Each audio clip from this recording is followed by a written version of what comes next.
Hello! What's up mga idol? So ngayon, panibagong kagwapuhan ulit tayo mga idols, no? So ngayon, magse-second session tayo ni Boss Idol Marky. So ito yung last client natin pag 2024. So ngayon, nagbabalik siya sa aming second session. So yun, ipapatuloy namin ang ginawa naming tattoo sa kanya, which is yung Zeus or Poseidon. So yun na yun mga idol. So abangan nyo na lang yung project namin ngayon. Titingnan natin kung matatapos na ba talaga to ni Boss Idol Marky. So yun mga idol, syempre shoutout pa rin sa ating sponsor, Big Waps Cottages at Don't See. So yun, hindi mawawala yung ating mga idol, yung mga nagpapa-shoutout. Syempre mahal natin yung ating mga nagpapa-shoutout mga idol. So kung gusto mo rin magpa-shoutout, so mag-comment ka lang dyan ha. So syempre, unahin na natin si Rich Moon Chan. Idol, pa-shoutout. Shoutout na kita, Idol Rich Moon Chan. So yun. At ni Alexander Aldi, nice cover up idol. Shoutout mo ulit ako idol pag may new ka-upload. Salamat. Oo naman. Ito, may bago akong upload ngayon.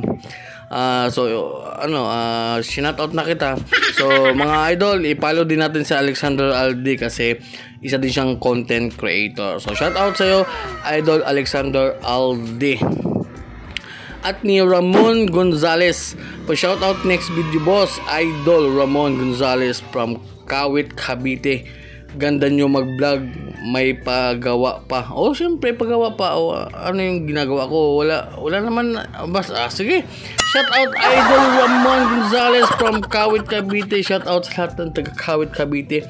At lalo na ni Ramon Gonzales. So yun lang yung ating shout out mga idol.